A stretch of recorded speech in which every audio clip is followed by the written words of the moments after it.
우리는 출애굽기서를 묵상하고 있죠. 오늘은 72번째 시간입니다. 출애굽기 27장 9절에서 21절까지 성막의 뜰과 성소의 등불, 그 기름에 대해서 설명하고 있습니다.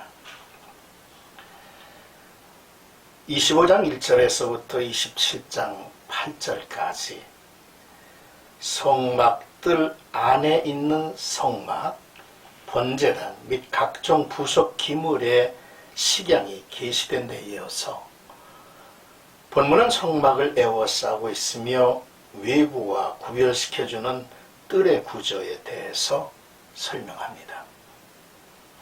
그리고 성소를 밝힐 등불과 그에 필요한 기름에 대하여 말씀하고 있죠. 먼저 9절에서 19절까지는 성막의 뜰에 대한 설명입니다. 성막은 거룩한 장소이기 때문에 성막을 중심으로 전후좌우의 뜰을 만들었습니다. 성막 주변은 마당이 될 것이죠. 그 안에 모든 기물들의 보호막이라 할 수 있는 울타리, 그의 부속품에 관한 식양이 계시되고 있습니다. 울타리는 거룩한 성소와 세상을 분리시켜 놓은 담과도 같습니다. 범위를 정해서 사람이나 짐승의 출입을 제한했습니다.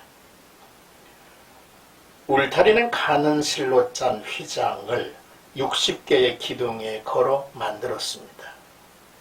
이 기둥의 길이는 각기 5규빗 2.25m 정도가 되겠죠. 5규빗 간격으로 뜰을 에워쌌습니다.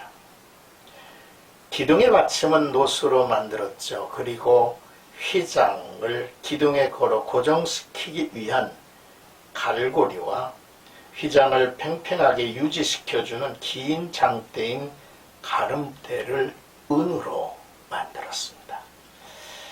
남쪽과 북쪽 벽은 각각 20개의 기둥을 사용하고 서쪽 벽은 10개를 사용합니다. 동쪽의 경우 출입구가 있어 양쪽에 각각 3개의 기둥이 사용되어 15규빗을 막습니다. 그리고 중앙에 남은 20규빗이 입구가 되죠. 이처럼 성막과 성소의 입구가 동쪽으로 난 이유는 동쪽을 하나님의 영광이 임하는 방향으로 생각을 해서 동쪽에서 떠오르는 찬연한 햇빛을 통해서 대대로 하나님의 영광을 기억하려 했던 것 같습니다.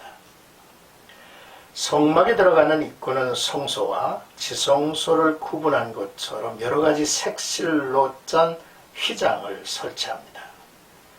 그리고 이것을 위해 4개의 기둥과 기둥 받침을 만들었죠. 이것은 성막을 출입하는 데 수월하게 했습니다. 이렇게 뜰을 에워싸고 있는 세마포 휘장의 높이는 5규빗이고 외부로부터 차단이 되어서 하나님을 예배할 수 있게 했습니다. 그렇습니다. 울타리는 죄인들이 함부로 침입하여 여호와의 거룩함을 훼손하지 않도록 보호하죠. 따라서 이 울타리는 거룩한 하나님과 죄악된 세상과는 결코 혼합될 수 없다는 묵시적인 메시지를 주고 있습니다. 오늘날 우리의 교회도 하나님의 말씀에 따라 지어져가며 거룩하게 구별되어서 하나님을 예배합니다. 광야를 이동하던 200만 명이 넘는 이스라엘 백성들이 머물 곳을 찾기는 쉽지 않았을 것입니다. 그럼에도 이스라엘은 자기들이 머물 평탄한 대지를 확보하기에 앞서서 하나님의 성막터를 확보하기에 힘썼던 것처럼 우리에게도 그런 마음이 있어야 할 것입니다. 끝으로 20절에서 21절까지는 성소의 등불의 설명입니다. 25장 31절에서 40절까지는 등대에 관한 식양을 계시했는데 여기에서는 등대를 밝힐 기름과 관리법을 말씀하고 있습니다. 성막은 출입문 외에 다른 창문이 없습니다. 그리고 여러 겹의 휘장으로 쓰여진 성막 안은 밤이나 낮이나 어두웠을 것입니다. 그래서 어두운 성소를 밝힐 등불이 필요했죠. 등불로 내부를 밝혀 제사장이 봉사하기에 수월하게 했습니다. 이 등불은 감나무로 짠 순수한 기름으로 저녁부터 아침까지 밝혀야 했습니다. 등불은 어두운 실내를 밝고 생명이 넘치는 것으로 만들죠. 이 등대는 죄로 인해 어두워진 인간의 마음과 세상을 밝히시기 위해서 오신 예수 그리스도와 그분의 빛을 받아서 이 땅에서 빛으로 살아가야 하는 우리들을 의미하고 있다는 사실을 묵상하시기 바랍니다. 우리들의 삶을 통해서 어두운 세상이 조금씩이라도 밝혀지기를 주님의 이름으로 축복합니다.